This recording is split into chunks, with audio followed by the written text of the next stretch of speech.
Join Kids Hat family.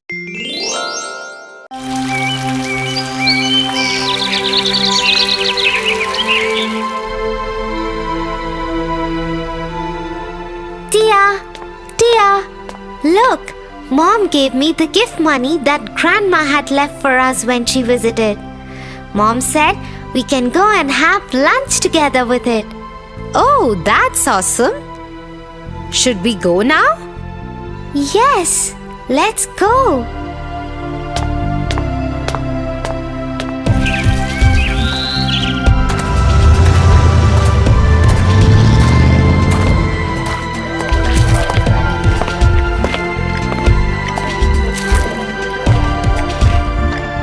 We have some money left.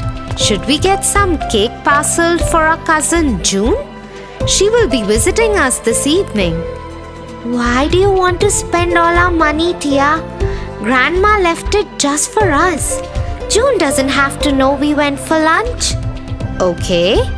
While we're waiting for the check, do you want to hear a story? Oh, yes.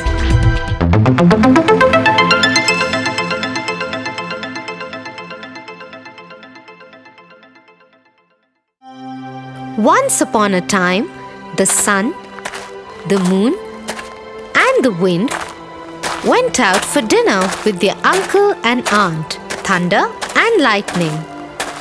Their mother, the star, waited for them at home. Children, you can order whatever you like. Oh wow! Thanks, Uncle.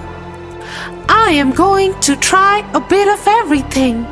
And so the children had a delicious meal of countless dishes and desserts. None of them thought of saving anything for their mother except the moon. From every dish that was served, she hid a little piece in her hand to take it home to her mother.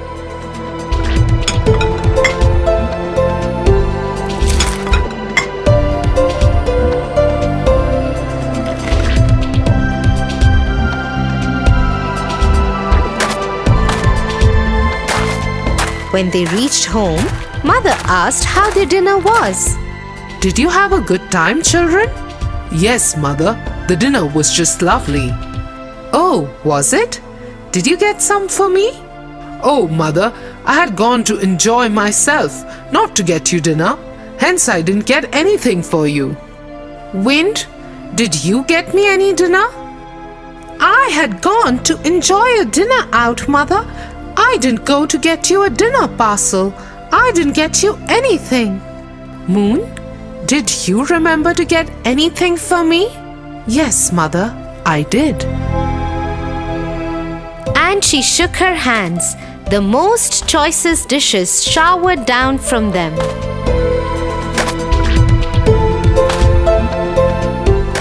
Son, you went out for your selfish pleasures and completely forgot about your mother at home.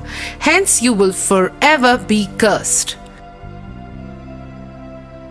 Your rays will always be hot and burn everything that comes near you. Men will hide themselves in your presence. Wind, you too did not care for your mother. You decided to selfishly enjoy the dishes by yourself. Hence, you too will be cursed. You will always accompany the heat, and men will cover themselves in your presence. My dear moon, because you thought of someone else besides yourself, you will always be cool and calm.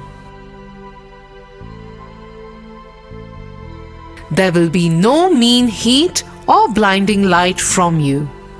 People will always love you and call you blessed. Tia, on second thoughts, you are right. We should take something for June. It is not right to think only about ourselves as we enjoy this lovely lunch. I'm glad you agree, Tofu, and so I'll let you pick the cake. Let's take her favorite one, chocolate. Super!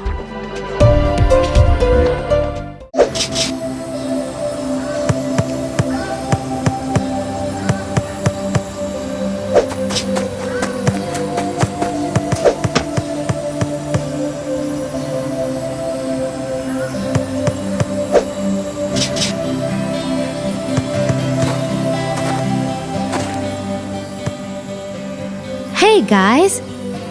Hello! What do you want? Can I play with you guys? This is a game for big kids. Go away.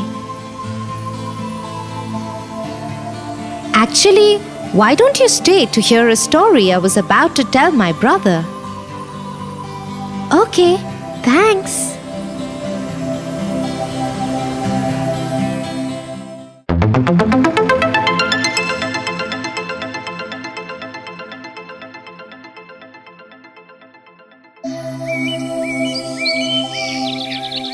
Once upon a time, there lived a king who had 12 beautiful daughters. He loved the princesses dearly.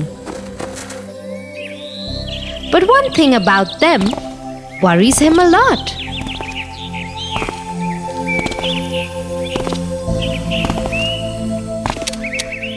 I cannot understand what my daughters do, because of which they need a new pair of shoes every morning. How can it be that their shoes are fine through the day, but in the morning they are worn out completely? To find the truth behind his daughter's shoes, the king announced in the kingdom that anyone who uncovered the secret would be awarded handsomely.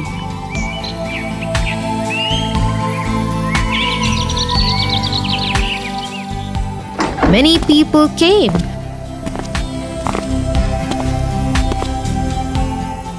But no one could understand how the princesses managed it. One day, an old soldier decided to go to the palace.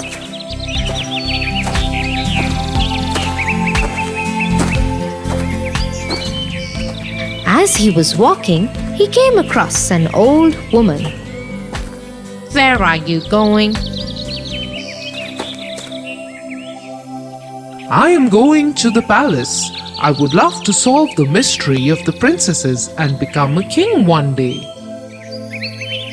That's not very difficult. Here, take this invisibility cloak and use it when the time is right. Nobody will be able to see you as long as you wear it. Just be wary not to drink the wine that one of the princesses will bring you. The soldier thanked the woman and went on his way to the castle. Once there, he went to meet the king.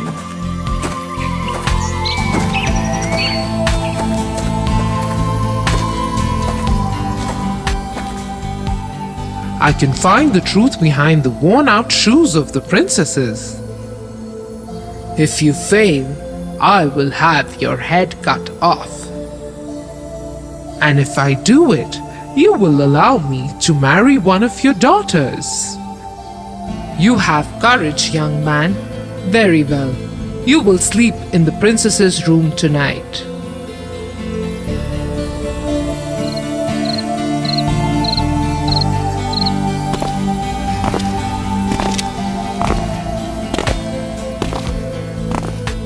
The soldier was introduced to the princesses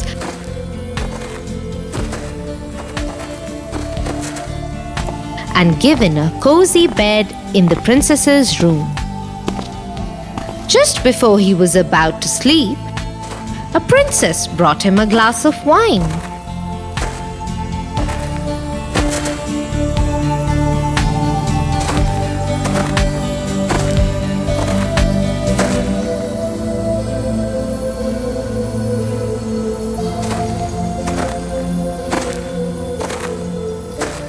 He only pretended to drink it and lay down on his bed and pretended to sleep. After some time, the eldest princess came up to him and checked if he was asleep. He is fast asleep, sisters. Let's go. All the sisters got together and pulled out prettiest of their clothes and got dressed.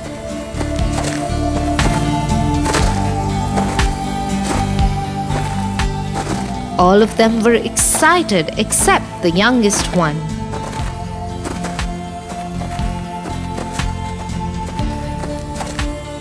I am not sure about this, sisters.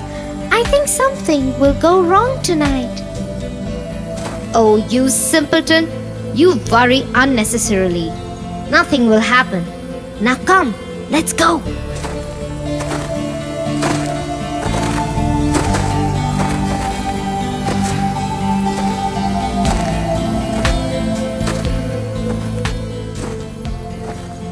The eldest princess then went to her bed and clapped twice. The bed sunk to the floor and a secret stairway opened underneath. All the princesses followed one after the other.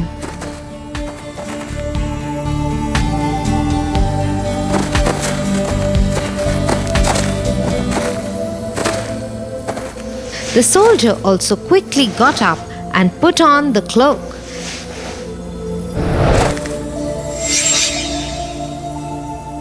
He then followed the princesses onto the stairway.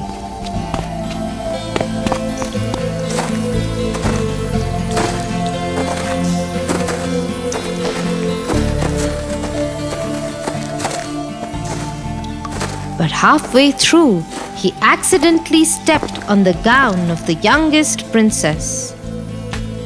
I am telling you, sisters, something is amiss. Someone has got hold of my gown.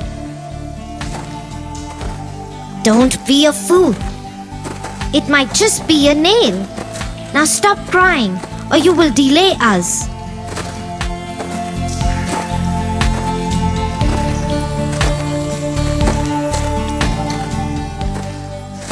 All the princesses, followed by the invisible soldier, made their way to the bottom of the stairs.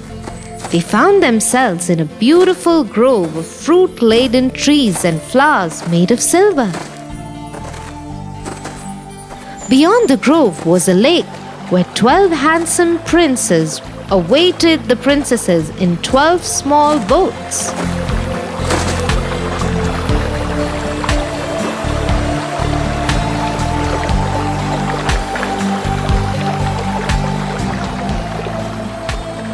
The princesses rushed to their beloved, each and got into his boat.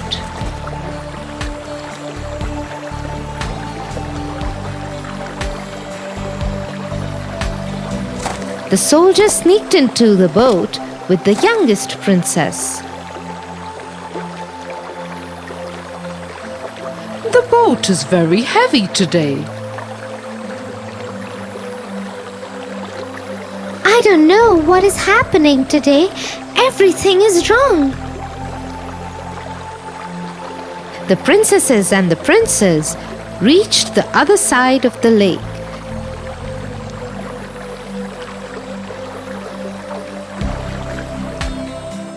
There was another beautiful grove there.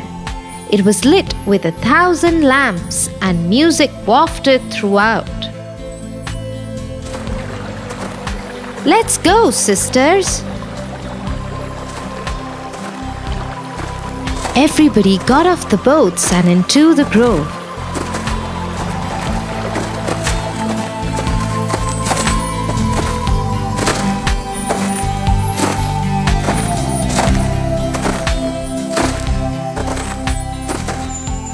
The princesses and the princes danced with each other like there was no tomorrow. The soldier hid himself in one corner and watched everything.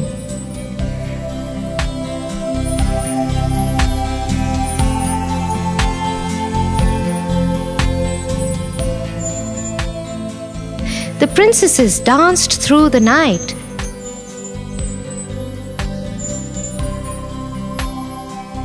And when morning came, they returned to the palace and slept.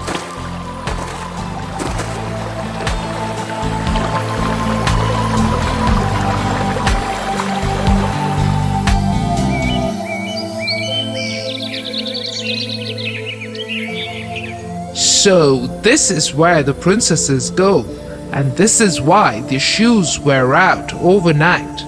Let me see what they do tonight.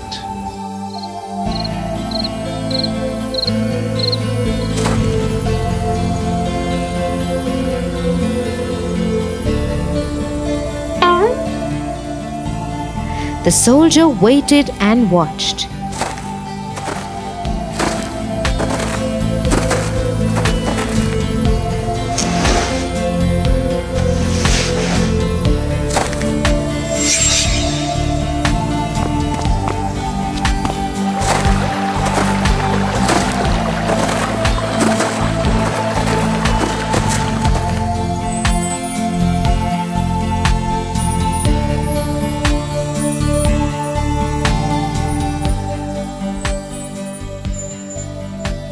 The same thing happened again.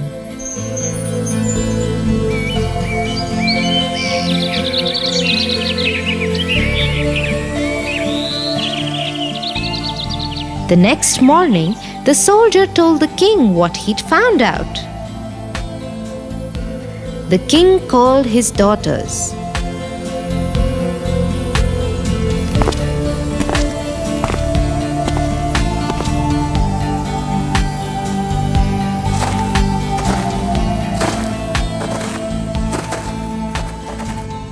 Is it true what the soldier has to say? Yes, father.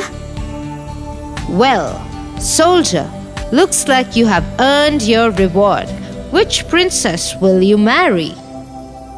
I am not very young now, so I would like to marry the eldest princess.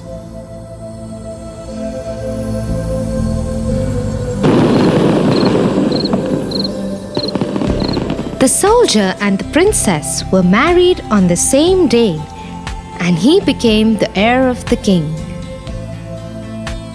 Arrogance doesn't help people too much, does it, Tia? No, it doesn't. I am sorry. I was mean to you. We'll be back here to play tomorrow. Why don't you come and join us then? It's okay. I will see you tomorrow. Bye for now. Thanks for narrating the story, Tia. Bye-bye. Bye.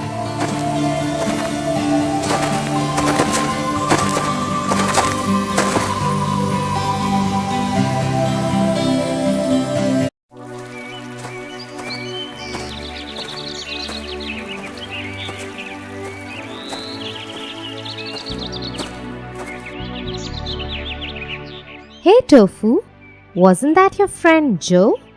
Yes, it was. Why didn't you invite him in? He wanted to have a quick word. He was getting late. Is everything okay? I think so. Jim, he and I are working on a school project together. Our grades depend on it. But Jim and he are convinced that other students are also working on the same topic. They want to work on a new topic. If your grades depend on it, you should listen to what they are saying. But dear, I think they are just panicking. I don't think our grades will get affected much by a common topic. Is there a chance of it happening though?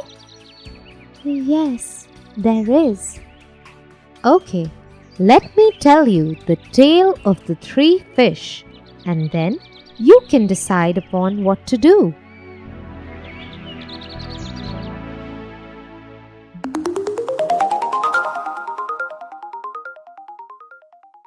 The Tale of Three Fish.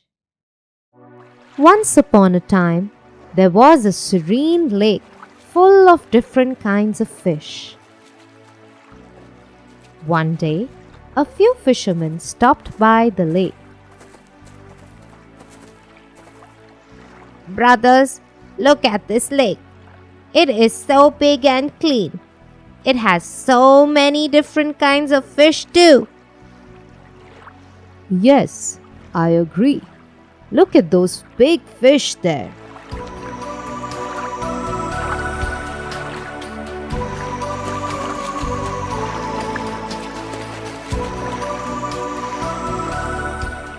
And because the lake is so clean, I am sure the fish are healthy too.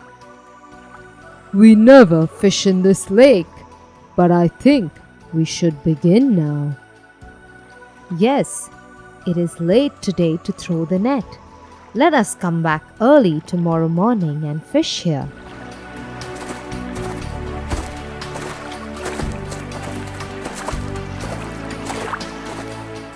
When the fishermen were discussing their plan, there were 3 fish that were swimming close to the surface of the lake. They overheard the entire conversation. They collected all the other fish in the lake and told them what they had heard. The fishermen are going to come tomorrow and throw their nets to catch us all. I am going to leave this lake with my family tonight itself. Yes, I am also not going to stay here. I will also leave the lake with my family. We will find a new, safer home. Look at you two, talking like cowards. Our forefathers came here to this lake and made it a home. Many generations before us have lived here. How can you even think of abandoning our home like this? Listen to us, brother. Those fishermen will come tomorrow and kill everyone. Our scriptures say that when it is time for our death, there is nothing we can do about it. We cannot escape it. So let us stay in our home and face our death bravely. Soon the fish were divided into 2 groups. Some of them agreed to leave, and some decided to continue living in the lake.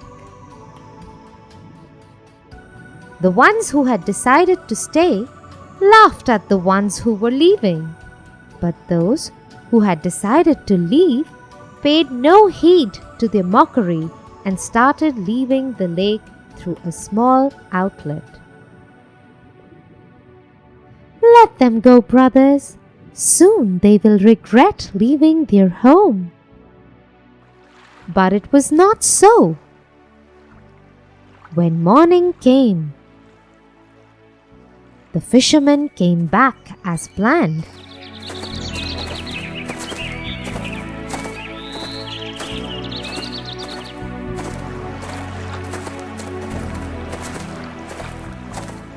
They cast their net onto the lake. They caught every single fish that had stayed back. None was spared, and the fishermen went back home happy to have found a lake full of so many fish. The only thing that the dying fish felt was regret for not having left the lake. The fish had a warning of danger, yet some of them decided to stay back. That's what got them into trouble. Yes. Don't you think you too have a warning of danger ahead? Oh, you are right, Tia. I am going to tell Jim and Joe that we should change the topic for our project. Thanks, Tia.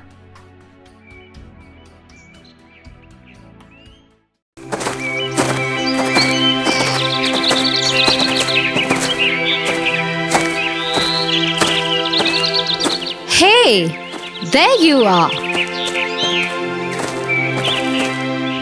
Hey Tofu, wait up! What's wrong with you? I have been waiting for you for so long, and here you are, just walking past me without even saying hi? I'm sorry, Tia. I didn't mean to be rude to you. Sometimes I just can't understand my friends. Okay, calm down and tell me what happened. You know my friend Megan? Yes, the shy one with the curly hair, right? The one who's always helping you out with class notes and assignments. Yes. Isn't she wonderful? I think you should also help her out sometimes. Well, that's just what I did, Tia, and she is so upset with me now.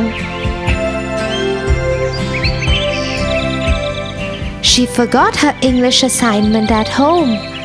So I did some of it for her and asked her to complete it and submit it. That's it. She got so offended. She hasn't said a word to me since then. And she won't answer me if I say something to her. Oh, that's strange. But I don't think she is the only one who is uncomfortable with people try to help. What do you mean? Let me tell you the story of the Shoemaker and the Elves.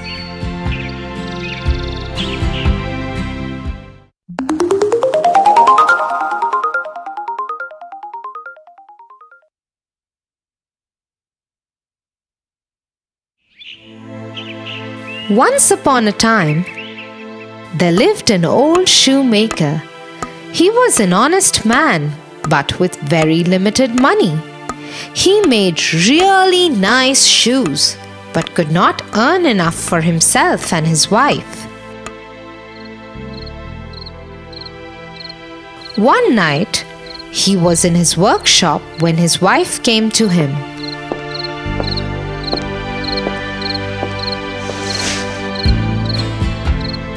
What are you doing, dear?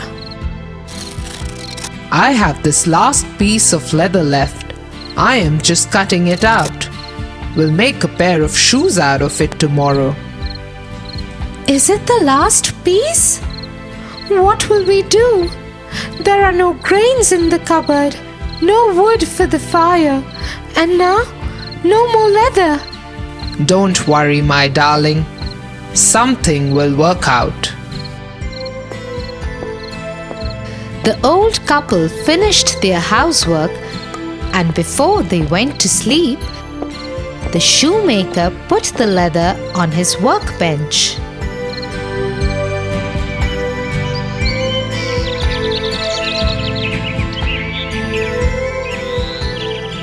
The next morning, he got up early to make a pair of shoes out of the leather he had kept. To his surprise, instead of the leather, there lay a beautiful pair of shoes. He picked them up and observed them closely. They were made out of the same leather that he had put out the night before. He called his wife. Dear, come, see this.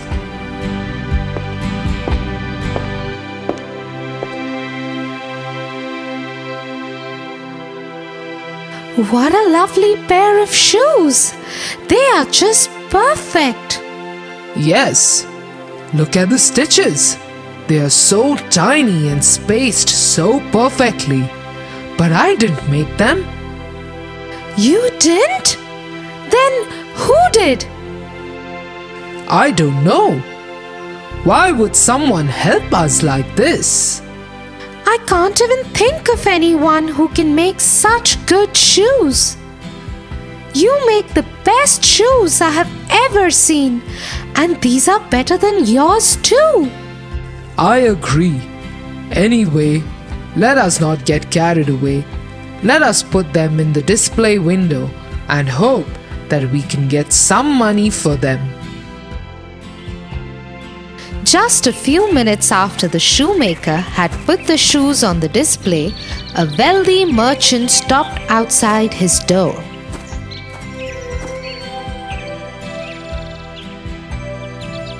He paid a good sum for the shoes and bought them.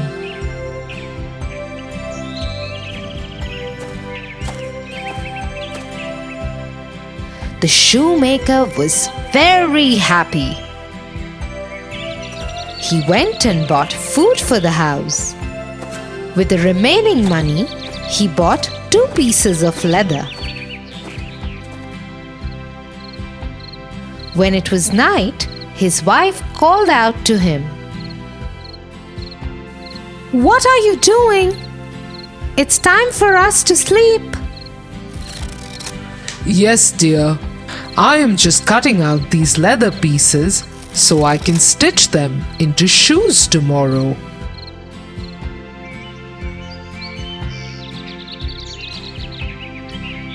The next morning, when the shoemaker and his wife came down to the workshop, they were surprised to see 2 new pairs of shoes on the table where he had kept the leather pieces.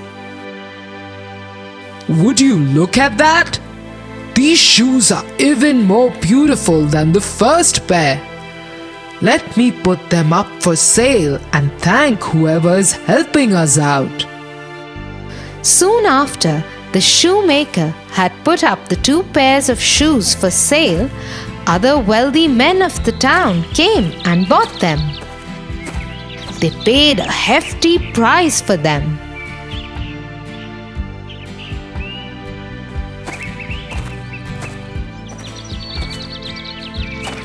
The shoemaker bought more food supplies and leather from the money he got. Again that night, he cut the leather and kept it to stitch it in the morning. The next morning,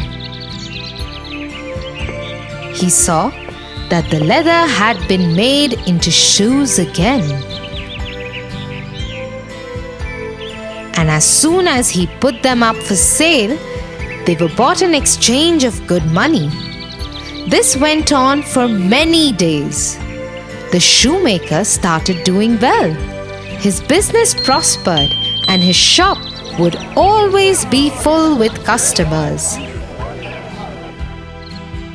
One night, as they were closing the shop, the shoemaker had an idea. "I cannot stop thinking about those who help us. Why don't we hide behind the cupboard tonight and see who it is?" Yes, that's a brilliant idea. Let's hide and check out.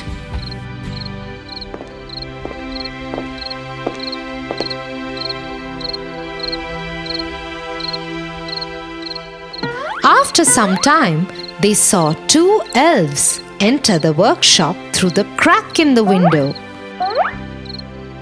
They headed to the workbench and started making shoes from the leather kept there.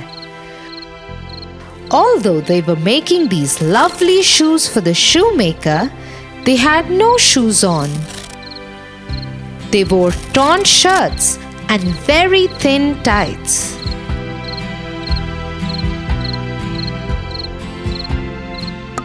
They did their work carefully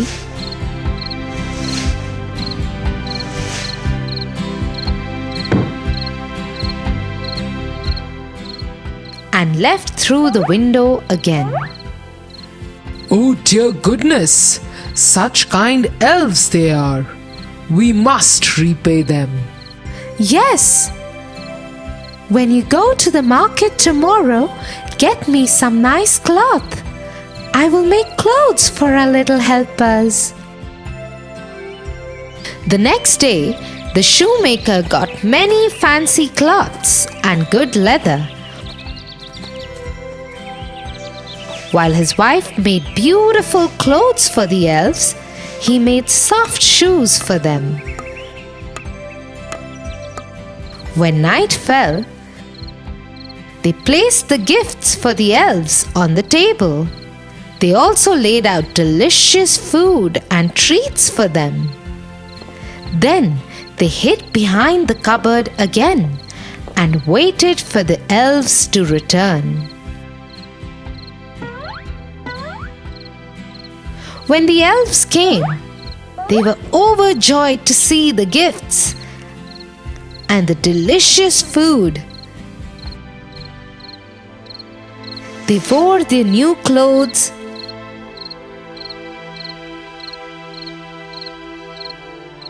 ate stomach full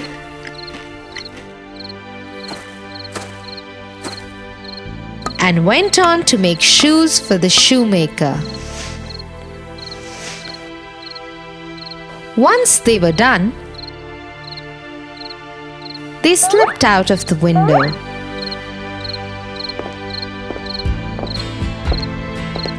I am so happy to see our little helpers happy. Yes, and they looked so wonderful in their new clothes, didn't they? Tonight, let's keep some more dinner ready for them. What do you think? Yes, dear. That night, the shoemaker and his wife again kept dinner for the elves. But tonight, they did not hide behind the cupboard. Instead, they went to sleep. The next morning, when they came to the workshop, the shoemaker and his wife were disappointed to see that the dinner plates remained untouched. Even the leather that the shoemaker had cut out and put on the table remained as it is. I wonder what happened to them. Maybe they will come tonight? Yes, let's hope so.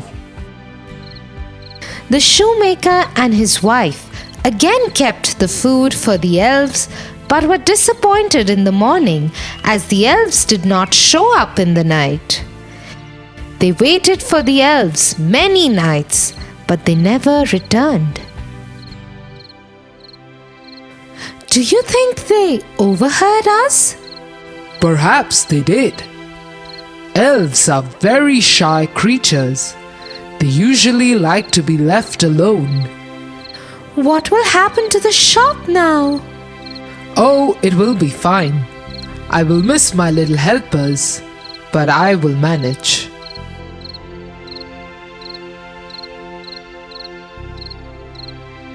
The shoemaker went back to making the shoes himself. His shop continued to prosper, but he and his wife always remembered the elves and remained thankful to them for their help. So you see, Tofu, some people are willing to help but are too shy to take help from others. Yes, Tia, I understand now. Also, it doesn't mean that you have to be angry with them. You can be thankful to them in your heart. Thank you, Tia. If you wouldn't have shared this with me, I think I would have lost a very good friend. Now, when Megan tells me she doesn't want my help, I will respect that more. Good to know that. Now let's go home. I am very hungry.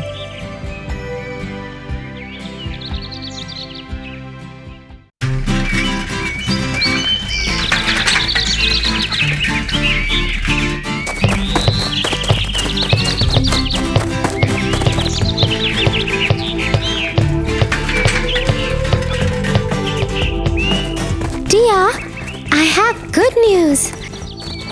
Really? What is it, Tofu? Tell me quickly. I have the option to become a part of either of the teams. Both teams want me for the next week's match. That's wonderful. So, what have you decided? I haven't decided as yet, Tia. I'm thinking I should see which of the two teams does better in the next few games. Then I will join the winning team. That's not the right approach, Tofu. It shows you to be cunning and disloyal. Why? Well, let me tell you the story of the bat, the beast, and the birds.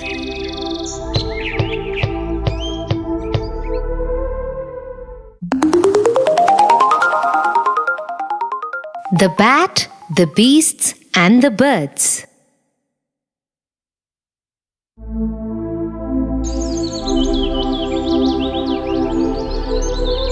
Once upon a time, in a dark jungle, there broke a dangerous fight between the beasts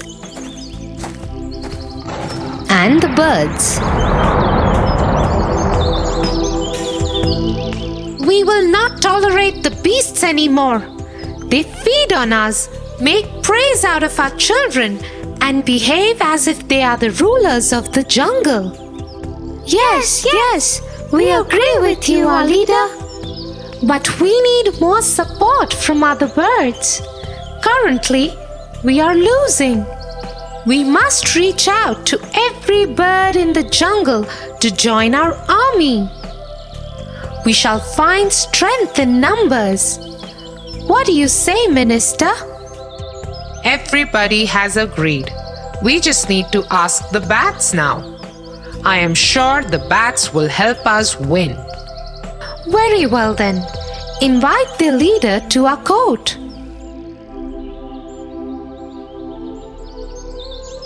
The bat leader was invited to the court of the leader of the birds.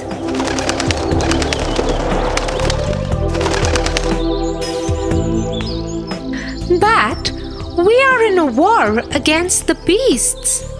Why don't you join us?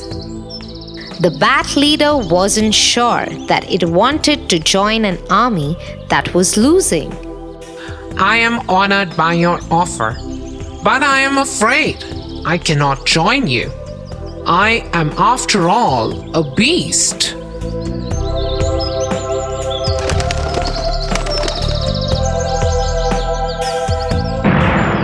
A few days passed. The beasts started losing.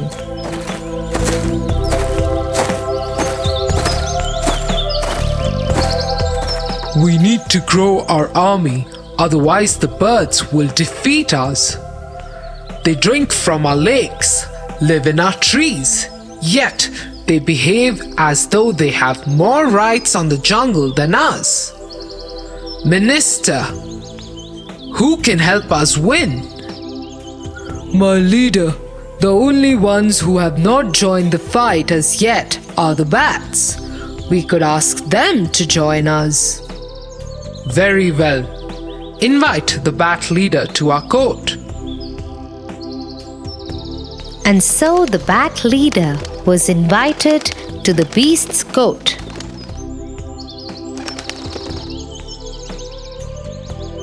Bat, the war between the bird and the beasts of the forest is at its peak now. Whoever wins this last battle shall win the war and rule over the jungle. Why don't you join us and help us win? You too will rule the jungle along with us. But the bat was once again unsure that it wanted to join the losing side with the beasts. I am honored by your offer, but I cannot join you as I am a bird.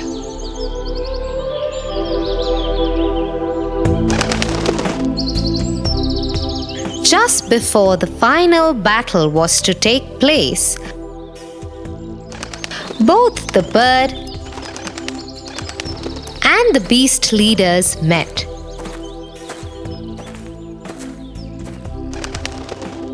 They were both upset by the losses their armies were suffering and decided to make peace with one another. The war was called off.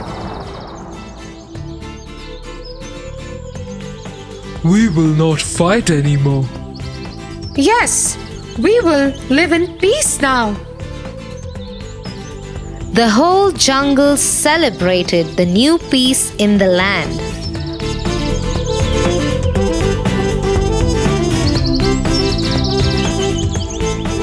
When the bat leader heard of this development,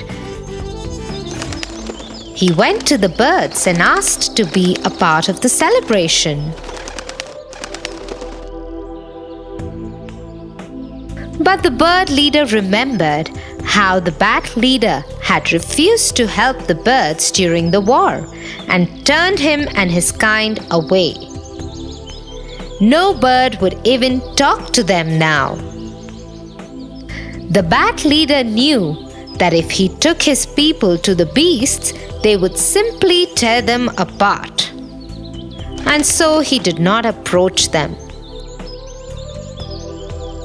Hence, he and his entire kind lived in isolation without any friends in the jungle. Oh, I don't want to be alone, Tia. In that case, Tofu, you should not behave cunningly like the bat leader, and you should inform the team that you want to join right away. Yes, Tia, I will do that right away. Thank you, Tia, for making me understand this.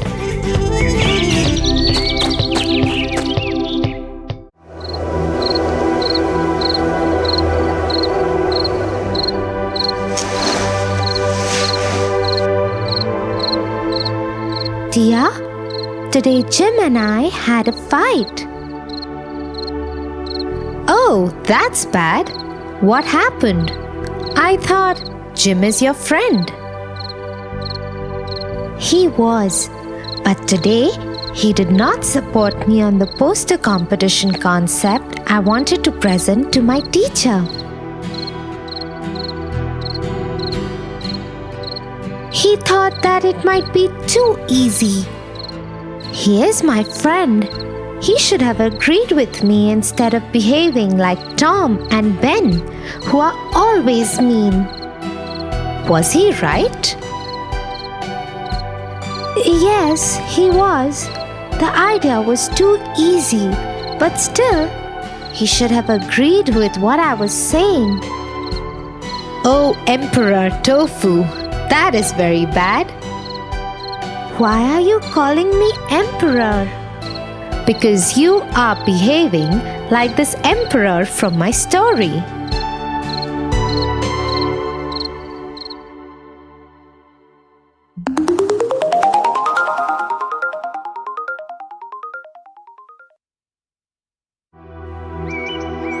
Once upon a time, there lived an emperor.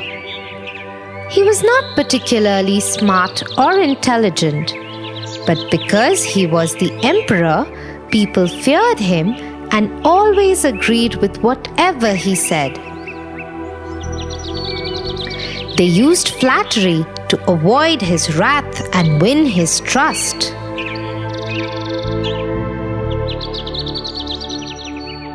Your Majesty, as always, you are right. Your Majesty, you have made the wisest decision possible. Because the emperor was so foolish, he never understood the difference between an honest compliment and flattery. He thought that his public loved him and that he was the best. He lived in his ego and vanity. One day, his head minister, who was truly a wise man, disagreed with him in open court.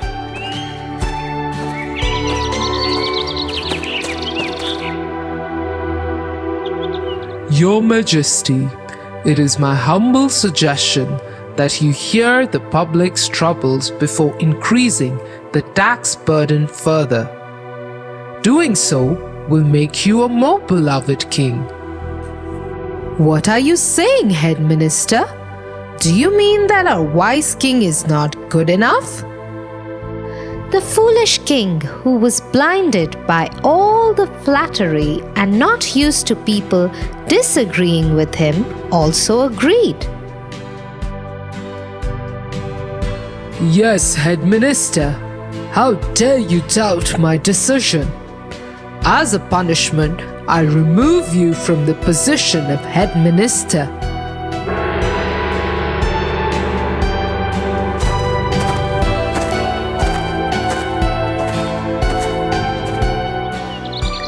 Disgraced by the events of the day, the head minister went home sad.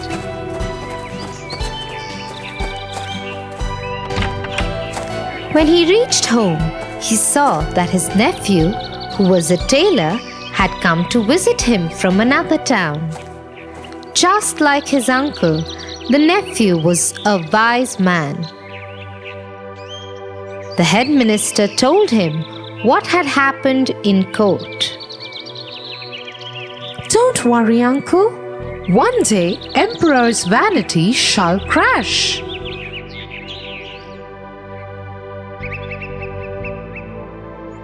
The next day, the nephew went to see the king. He pretended to hold a piece of garment in his hand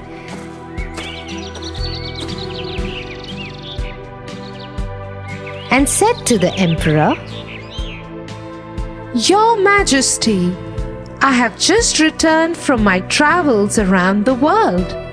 When I was in Old Market of Persia, I saw this beautiful piece of cloth and immediately thought of you.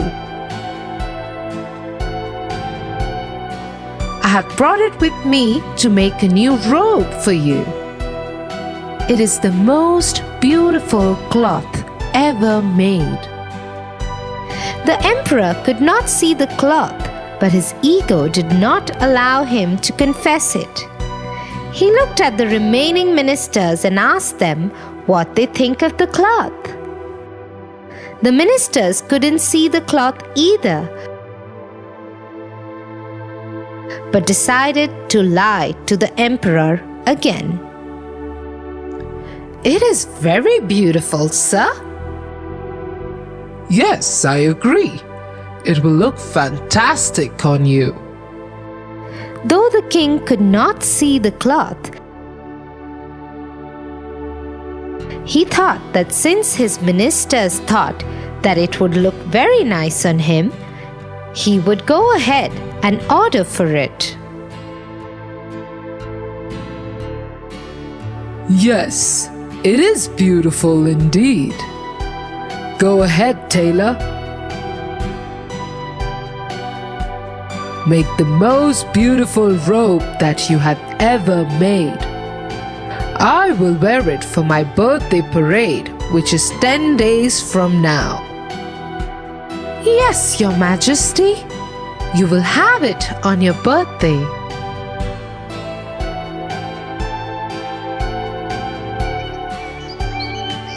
And so the fateful day came. It was the emperor's birthday. The tailor went to the palace early morning, pretending to hold a robe in his hand. Throughout, he behaved like he was carrying something beautiful and delicate.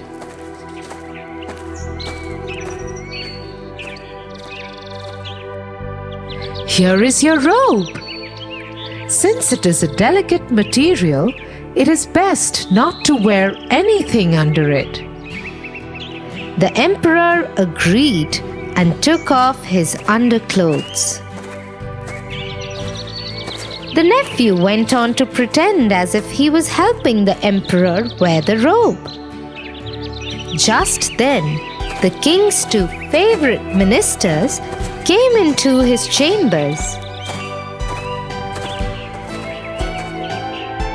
They were shocked to see the emperor stand like that without any clothes on. How does my robe look, ministers? You look so handsome, Your Majesty. Majesty, you are looking very nice. Still unable to see the robe himself, the king believed what his ministers had told him and ordered the parade to start. The whole kingdom had gathered for the emperor's birthday and had lined up on the streets to see his new robe. But just as the king appeared in public without any clothes on, the crowd fell silent. Everybody was wondering what had happened to the emperor, but no one dared to say a thing. They just stared at him as he made a complete fool of himself. Till one small child called out to his mother, "Look, Mom, the emperor is not wearing any clothes." No longer able to contain itself, the entire crowd burst into peals of laughter. They held their stomach and pointed at the emperor as they made fun of him. The emperor looked at the guilty faces of his ministers.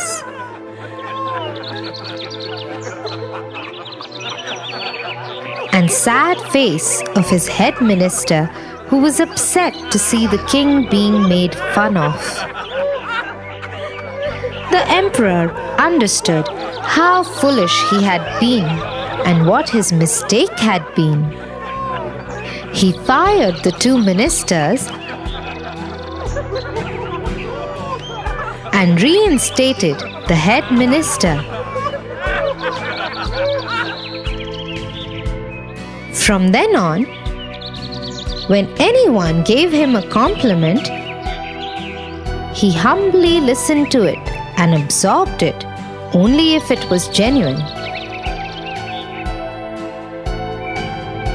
With the honest guidance of his head minister, he went on to become a truly great emperor for his people. Ouch, Tia. I think I had become the egoistic emperor. I owe an apology to my friend Jim. What do you think? Yes, and you also need to learn to accept feedback and not get carried away by compliments. Yes, Tia, but I must wish you good night for now. Good night, Tofu.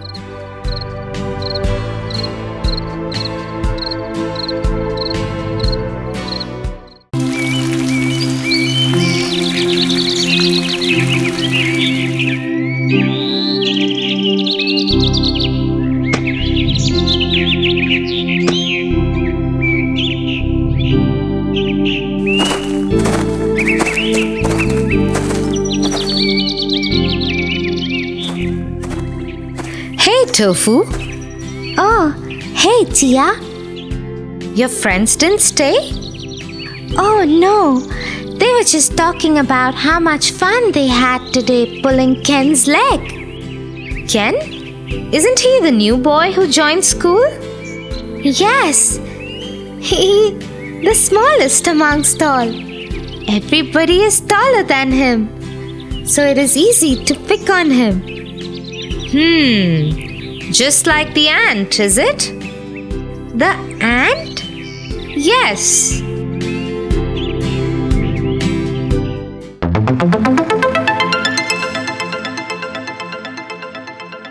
The Elephant and the Ant. Once upon a time, there lived a huge elephant in a jungle.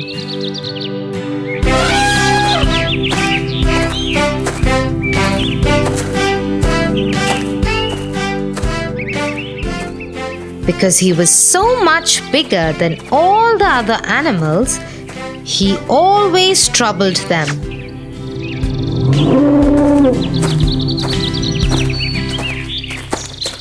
In the same jungle, there lived a family of ants.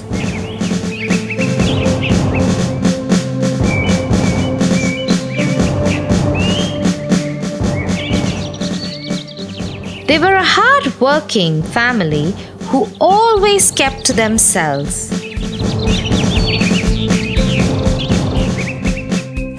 In the day, they would go to gather food.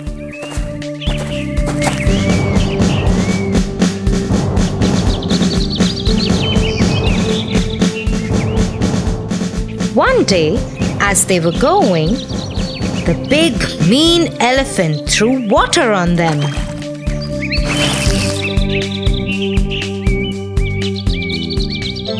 Hey, what's the matter with you? Why do you keep troubling others? Oh, shut up, you tiny ant. One more word out of you, and I will walk all over you and kill you. The little ant had no choice. It kept quiet and went on its way.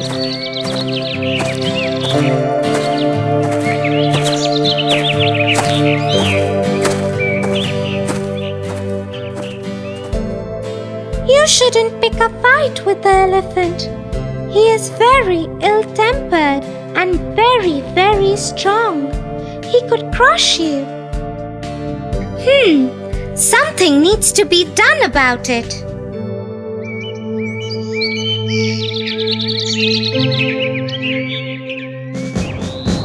The next day, when the ants were going to work,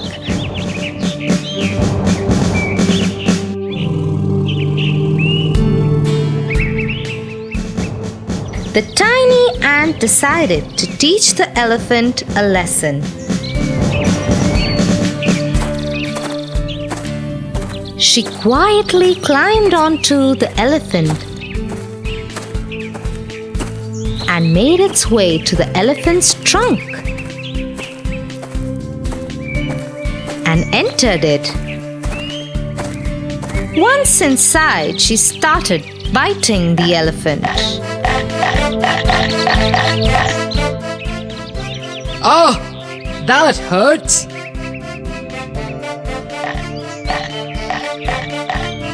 The elephant tried everything, but it couldn't get the ant to stop biting him or come out of its trunk. Such a big elephant became useless in front of the tiny ant. Please stop. Stop it now. Well, I hope now you know how others feel when you hurt them.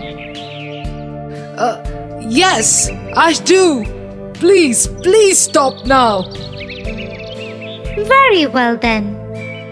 And so the ant stopped biting the elephant and came out of its trunk. I am sorry. I have understood how bad I made others feel. I promise I will never ever do it again.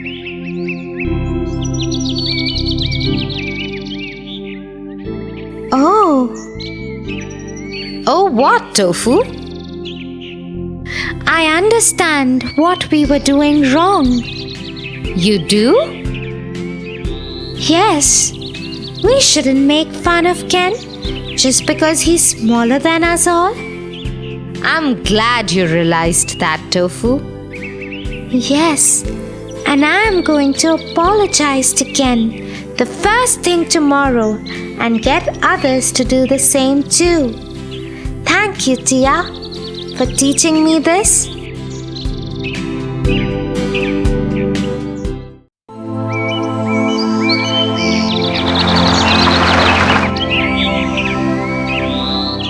Tofu? Tofu!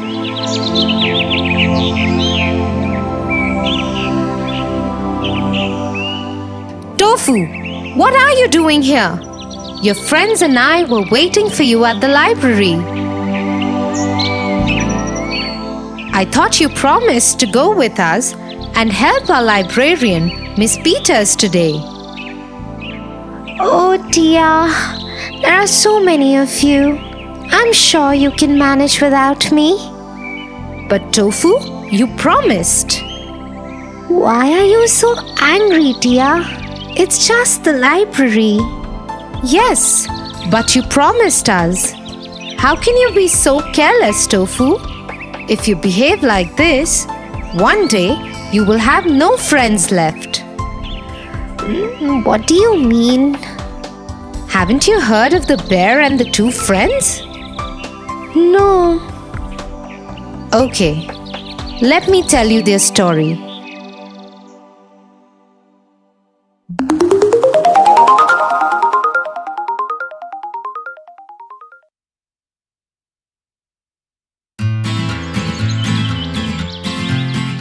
Once upon a time,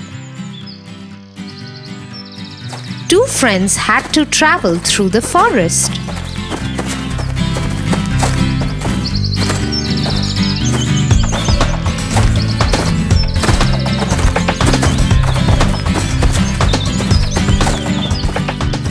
It was a dangerous forest with many wild animals. There were lions, bears, snakes, and even poisonous spiders in the forest. As the two friends entered the forest, they were gripped with fear of what lay ahead. I am so scared. I wish we didn't have to go through this forest. I agree with you, but we have no choice. We must cross the forest to get to the other village. What if we get into trouble? Let's promise that if any of us get into trouble, the other will not run away. He will stay and help the one who is in trouble. Yes, I promise you, my friend. I won't leave you alone if you are in trouble. And I promise you the same, my friend. I am feeling less scared now. I think now I can easily cross the jungle. I'm glad. Let's go.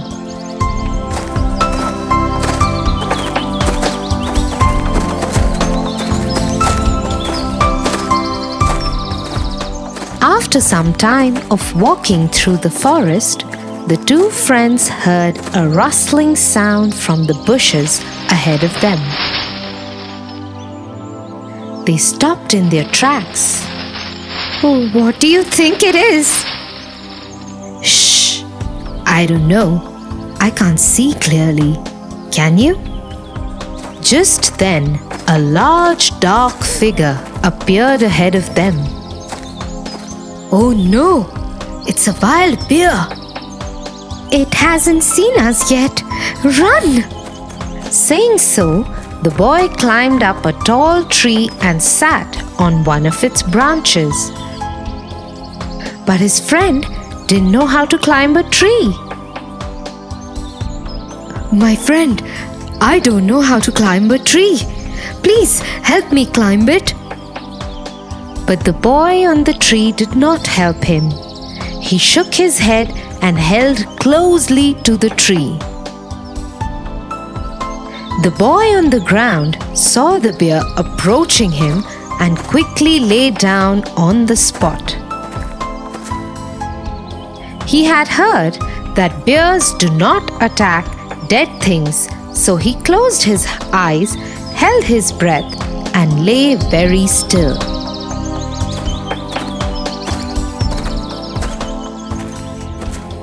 The bear came close to him.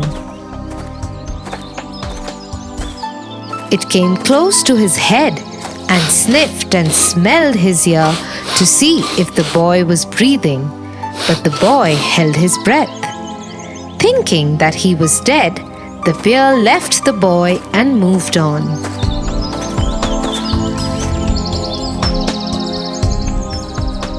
After the bear had left, the boy from the tree came down. Are you all right? Yes, I am. That was a close call. True, it was. Tell me, my friend. I saw the bear come close to your ear and whisper something. What did it say to you? It told me to be wary of a false friend and not keep such company.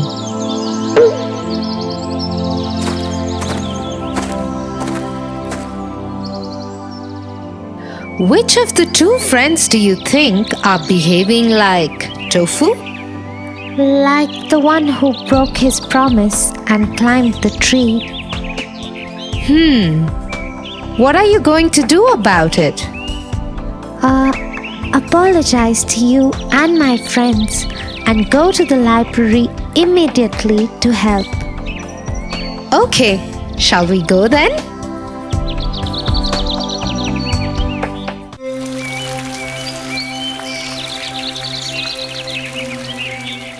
Bye, Melly. I will call you later.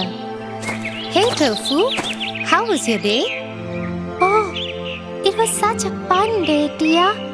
You know, that new boy who has joined my class, Kate? Yes.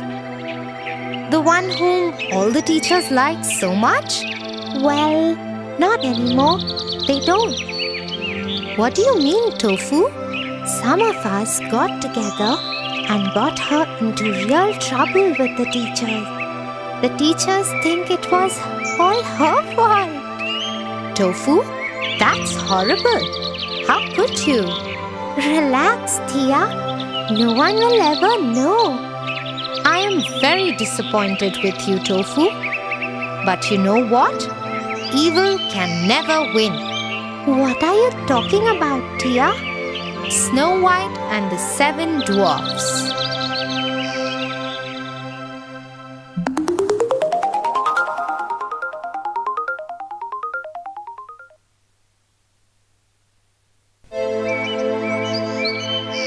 Once upon a time, there lived a king with his wife.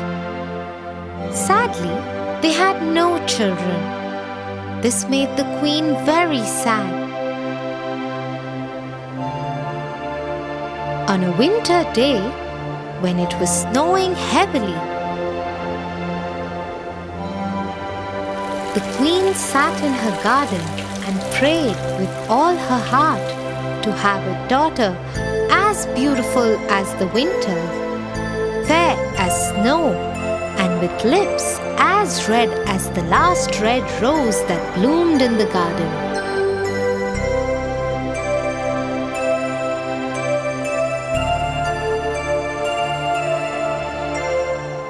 Her prayers were answered a year later when she gave birth to a daughter, just as she wanted. But the childbirth was so difficult for the queen that she died during it, leaving behind the king and their daughter, Snow White. As time passed, the princess started asking for her mother. Father, where is mother? Why don't I have a mother? Soon you will have one, my princess. The word spread in the kingdom that the king had decided to remarry. Families who had daughters of marriageable age started trying to impress the king, but no maiden could win his heart.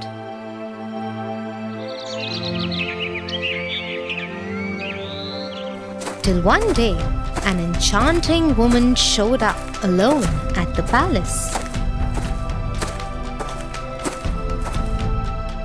The king fell in love with her immediately, and they were married soon. My queen, this whole palace is yours. It is your own home. Go where you like. Ask for whatever you want. Thank you, kind king. But all I need is a room to store my mirror that I have brought with me. Yes, I noticed that all you have brought is that large, round mirror. I am happy as long as you are happy, dear. Oh, you know what will make me truly happy? What is it? Your death.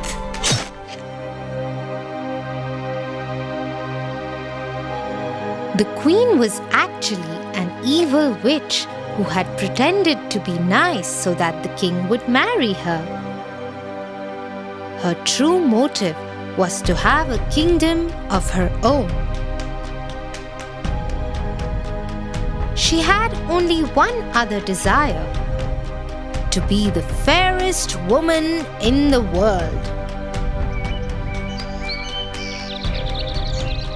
Every day, she would stand in front of her mirror, which had magical powers, and ask it the same question. Mirror, mirror on the wall, who's the fairest of them all? It is you, O Queen.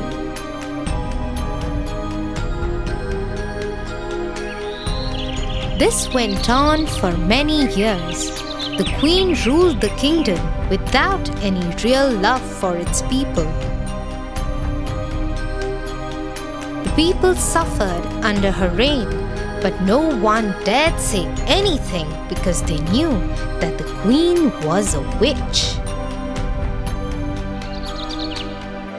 The princess Snow White also had a similar fate.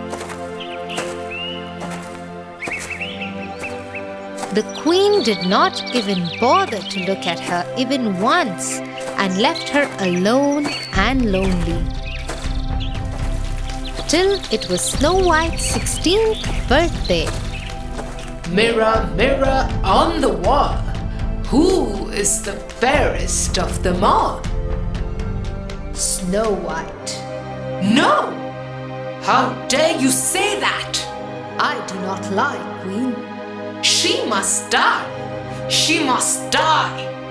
God, come in. One of her most trusted guards came in. Take Snow White and kill her now. But my queen, she is just a child. Do as you are told. Yes, my queen. Afraid of the queen's anger, the guard took Snow White deep into the jungle to kill her.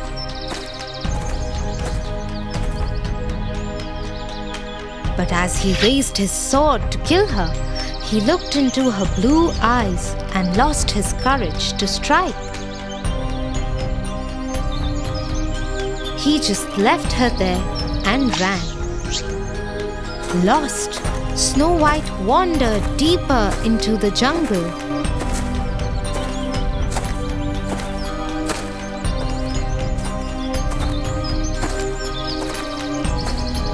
There, she came across a tiny cottage.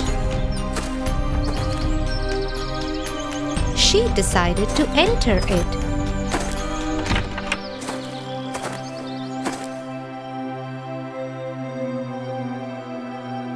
Look at this tiny home. I wonder who lives here. She saw 7 tiny beds.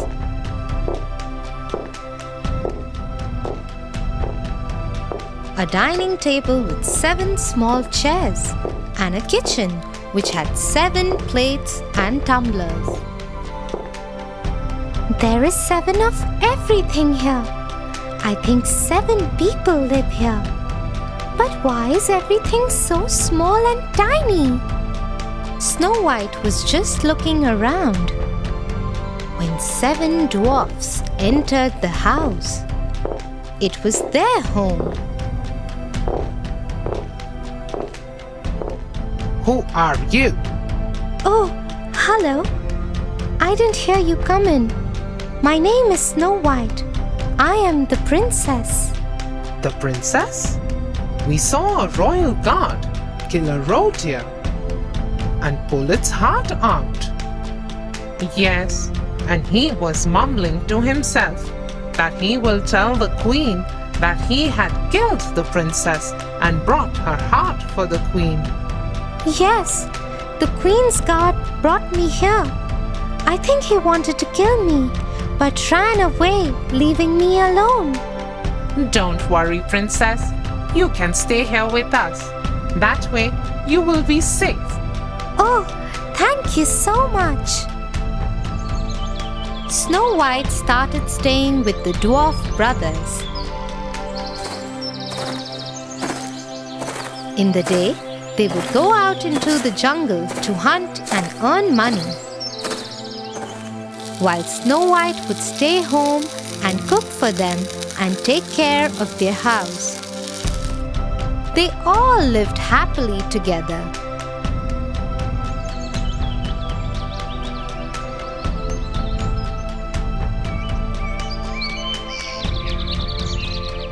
Mirror, mirror on the wall, who's the fairest of them all?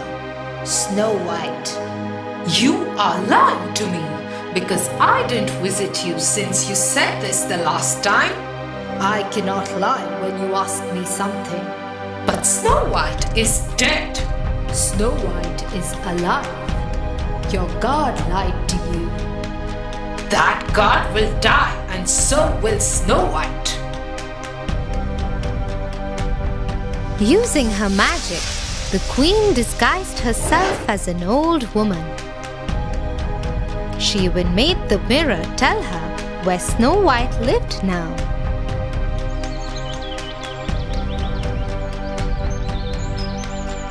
As she entered into the jungle, she saw Snow White filling a jar with water from a stream.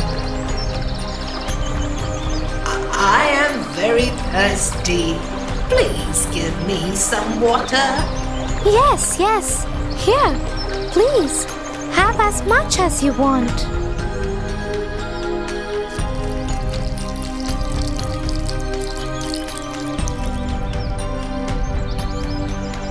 Thank you, dear girl.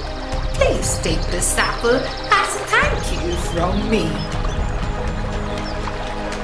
The apple looked so beautiful and tempting that Snow White just couldn't say no to it.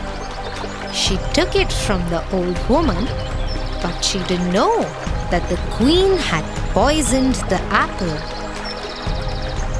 As soon as she took one bite of the apple, the poison affected her. She fell down, stopped breathing, and had no heartbeat.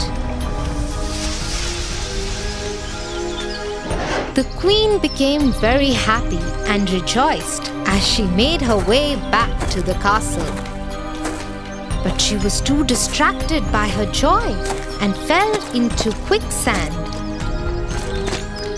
With no one to help, she sank and died. Meanwhile, the dwarfs came home and saw Snow White lying there dead. They were heartbroken. Who did that to her? I think the queen found out about her. Look at that black half-eaten apple. I don't want to let go of her. Let us keep her in a glass box.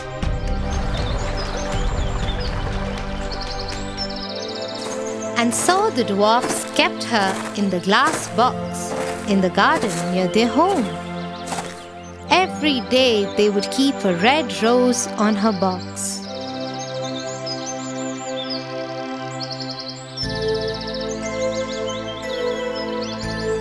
One day, a young prince came into the forest. There, he saw the 7 dwarfs sitting by Snow White. He got down from his horse and went to see.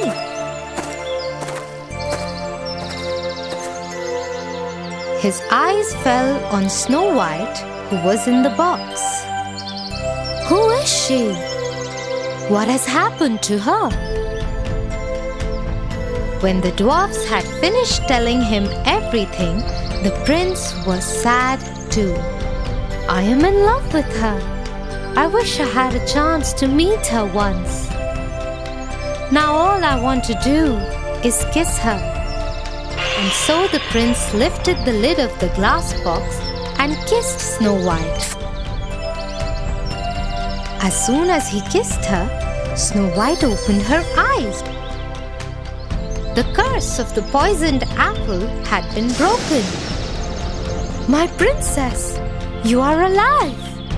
Your love woke me up, dear prince. Encouraged by the prince's support, Snow White decided to go back to her kingdom and face the queen. When she reached there, she found out that the queen was dead and the kingdom was joyous to have the princess back.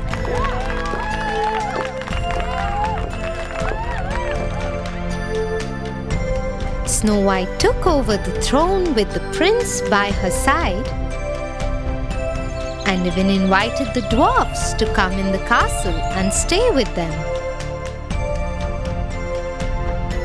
With her return, the kingdom was joyous once again.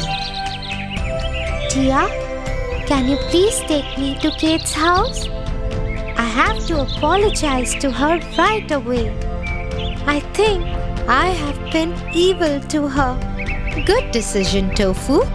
Yes, I will take you there. Come on, let's go. Thanks, Tia. And I promise, tomorrow I will tell the teachers the truth too.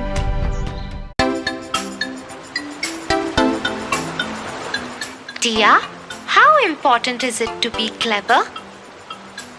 It is important to be clever, but one should use it only for good reason, not to hurt someone. Come, I'll tell you a story of a clever monkey and a crocodile who thought he was clever but was actually a big fool. The Clever Monkey. Once upon a time, on a riverside, lived a monkey on a tree. The place was a paradise for him because just hopping on a stone, he used to reach a small island in the middle of the river, which was adorned by choicest and juiciest of fruits. In the vicinity of the island, there lived a crocodile couple. And every day they used to drool at the monkey, hopping in and out of the island. But the monkey was so clever that the crocodile couple never managed to lay their hands on the monkey. One day, the female crocodile said, Dear husband, I have a plan to nab this monkey. Ah, none of our tricks have worked with this clever monkey. What brilliant idea do you have now? The female crocodile whispered in his ears, and all he could do was laugh sheepishly. The next day, when the monkey was busy feasting on fruits on the island, the crocodile very silently went and sat on the stone.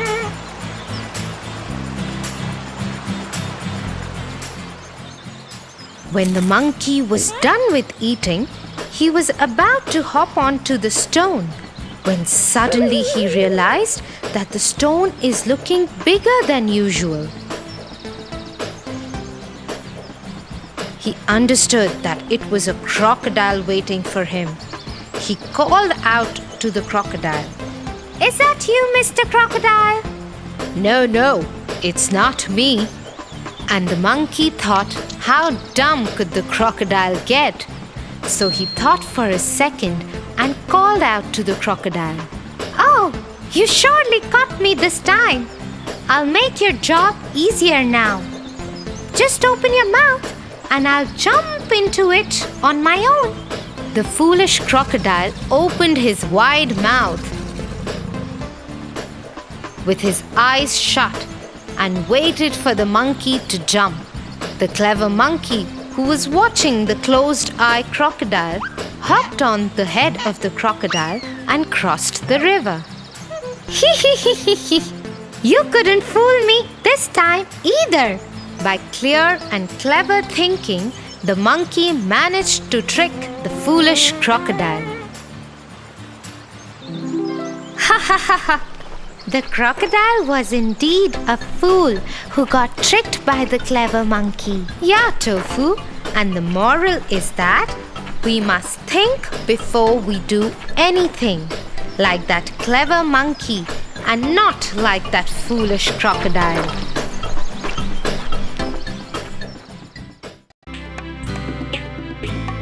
For your favorite rhymes, stories, and more, join Kids Hut family. Subscribe here.